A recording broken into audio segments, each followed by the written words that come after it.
Available in more than 100 million homes. Created by cable. Provided as a public service. Washington Journal continues. Fox News national correspondent Catherine Herridge joins us. Good morning, and thank you for being here. Having me. Author of a new book, The Next Wave on the Hunt for Al-Qaeda's American Recruits. You are covering terrorism. You not only covered, you were in New York when 9/11 happened. That's right. You've covered what's happened in the years since then. And you start off your book by asking a question. You share an anecdote of being down at Guantanamo, and you ask, who is in control, us or the terrorists? Why do you ask that question? Well, I asked that question because when I was at Guantanamo Bay, and one of the things I try and do in the book is sort of take you along in the investigations. So I take you into the courtroom, I take you to Fort Hood, San Diego, parts of Virginia to investigate this new generation. I call it Al-Qaeda 2.0. There is sort of a tension in the book between who's in control, us or the terrorists, because what we see with this new generation is that they're really using our technology against us in a way that we never saw a decade ago. I call them the new digital jihadist, and the person at the center of that is this American in Yemen called Anwar al-Awlaki. And this is someone who, whether he's emailing or he's blogging or his lectures are on YouTube, he's kind of like the Facebook friend from hell, and that's how he spreads this ideology of hate. And you have linked him in a variety of ways throughout the book to a lot of the terror suspects and terrorists who have perpetrated things over the last decade. Take us through how connected he is and how you see him at the center of a web.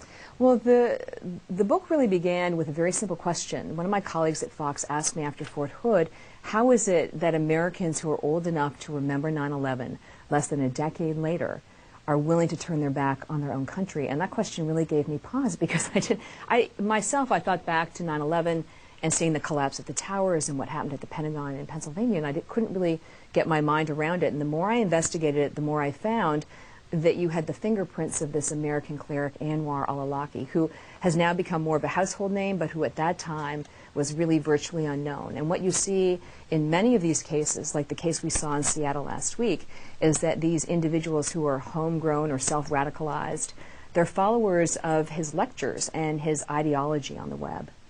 And he knew some of the 9/11 terrorists, and he is someone who actually went to engineering school here in the United States. He was born in the United States, went overseas, and came back for school, and then became a cleric, a leader.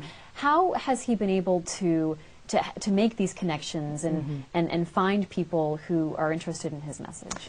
Well, one of the major, I think, revelations in the book is that based on interviews with the agents who followed Awlaki after 9/11 and some recently declassified documents, to me the evidence is really overwhelming that he was an overlooked key player in 9/11 itself. And I began that part of the investigation about a year ago when I interviewed the executive director of the 9/11 Commission, Philip Zelikow, who said to me, Catherine, there's always been a question that bothered the Commission and the investigators. Nawaf al-Hazmi and Khalid al-Mihdhar are two of the 9/11 hijackers, and they were the first two hijackers into the United States in January of 2000. And Philip Zelikow said to me, why would Khalid Sheikh Mohammed send two of his most experienced operatives who spoke no English, not only to Southern California, but to the ghetto of San Diego, unless there was someone there to meet them? And that person was the American cleric Anwar al-Awlaki. He was born in New Mexico. He left as a small child and returned to Yemen. Then he came back here for a college education and became the imam of the mosque in San Diego, where he met one-on-one with the hijackers in an anteroom there. And I have been inside that anteroom, and I can tell you that this is a very small and private and intimate place. And the documentation and the interviews I lay out in the book show that Awlaki's contacts with the hijackers, not only in San Diego, but also at the mosque here in Virginia, were not a series of coincidences, but really evidence of a very purposeful relationship. Catherine Herridge is our guest, a national correspondent with Fox News. We're talking about her new book. How real is the threat of homegrown terrorism in the United States? We've heard a lot in the past decade about people coming over from overseas. You mentioned some of the 9/11 hijackers spoke no English, I mean virtually no English. But you're writing about a new generation, which you've called 2.0, people who perhaps were born in the United States or who are second generation. Talk to us about how you perceive that threat. Well, the sense after bin Laden's death is that that was kind of the end of the story in the war on terror. But what I lay out in the book is that this next chapter may in fact be even harder to fight, because what you find at the center of it are these American citizens, whether it's the cleric in Yemen, Anwar al-Awlaki. Remember, the al-Qaeda affiliate in Yemen is where we had the last two major attempted attacks on the United States, the underwear bomber and then also the cargo printer bomb plot last year. And then there's also the al-Qaeda affiliate in Somalia, where you also see an American, quite senior in the ranks, who's from Daphne, Alabama. So what I argue in the book is that the next chapter is really this new American generation. And this group in particular is a group that understands us and understands our systems and how to use those systems against us. And there's one example. You remember back to the cargo printer bomb plot. The idea was that these printer cartridges packed with explosives would detonate over the eastern seaboard of the United States. And one of my counterterrorism contacts said to me that he believed that the devices had been timed based on either the FedEx or UPS tracking systems on the web, because there had been a dry run earlier in the year. And he said to me, you know, Catherine, only an American would think about using the web tracking system for packages to launch a plot like this. So you see the threats of the future may not be on the same scale as what we saw in 9/11, but it has a component which is more insidious because they understand our systems and they understand us as well. Let's get to the phones. Great. Ryan joins us from Portland, Maine on the Independent line. Good morning. Good morning. Hi. I would say the most insidious thing is when the media refuses to look at the actual history of things, once reports that Anwar al-Awlaki had dined at the Pentagon after 9/11 and then refuses to follow it up, and now is beating the drum for this homegrown terrorism, which is really where these attacks were really directed at demonizing the American people and the very idea of freedom. So I wish you would straighten out some of these obvious contradictions in the story about this supposed new Emmanuel Goldstein character, Anwar al-Awlaki. We all understand around the world, anyone who's looked into it, that these have been myths perpetrated on the United States. 9/11 was a psyop dedicated at reducing our ability to be sovereign individuals and sovereign nations. So could you please comment on Anwar al-Awlaki having lunch at the Pentagon? Well, I'm glad you asked that question, because I was the reporter who broke that story about Anwar al-Awlaki's lunch at the Pentagon. As you probably know, because you've been following it, that was in February of 2002, and what I show in the book through documents that we obtained through the Freedom of Information Act is that he was the guest of the Office of General Counsel, and that nearly 80 people were invited to that lunch. What I think is important here is that it shows to me a pattern. At that time, Anwar al-Awlaki was sort of like an imam around town here in Washington and was sort of feted as a moderate Muslim. But what I argue in the book is that the evidence was to the contrary. For example, I reveal documents that show that right after 9/11, in that first 8 days, he was interviewed at least 4 times by the FBI. So there was this sort of split view of him here in Washington at the very least. On the one hand, people were highly suspicious of his contacts with 3 of the 9 hijackers on Flight 77.